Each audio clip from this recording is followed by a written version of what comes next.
Hi friends, నా పేరు సంజయ్. ఈరోజు మనం ఎలక్ట్రానిక్స్లో ఉన్న సింగిల్ జోన్ గ్యాస్ స్టవ్ గురించి తెలుసుకుందాం. సో దీని మోడల్ వచ్చేసి మనకి EHG3141PC. సో ఇది మీకు 30 సెంటీమీటర్లు అవైలబుల్గా ఉంటుంది.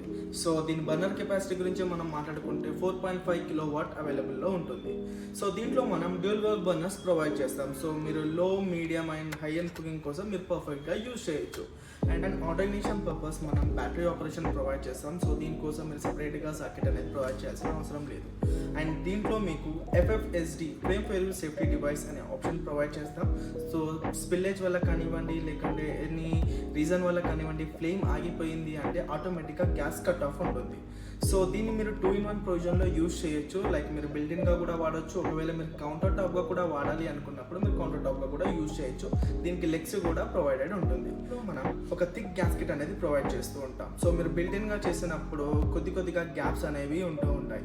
సో మీరు ఫ్లోర్ క్లీన్ చేసినప్పుడు ఆ గ్యాప్స్లలో వాటర్ వెళ్ళి మన యూనిట్ని డ్యామేజ్ చేసే ఛాన్స్ ఉంటుంది.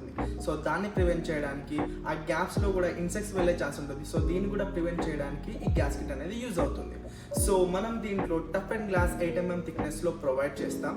సో మీరు కంటిన్యూస్గా హెవీ కుకింగ్ కూడా చేయొచ్చు. సో దీంట్లో మనం బెకలైట్ మెటల్తో మేడమ్ నాబ్ ప్రొవైడ్ చేస్తాం. సో ఇది హీట్ని తొందరగా అబ్జర్వ్ చేయదు. సో మీరు ఫుల్ ఫ్లెడ్జ్గా హీట్ని కంట్రోల్ చేయడానికి నాబ్ని పర్ఫెక్ట్గా యూజ్ చేయొచ్చు. Electrolux, Swedish thinking, better living.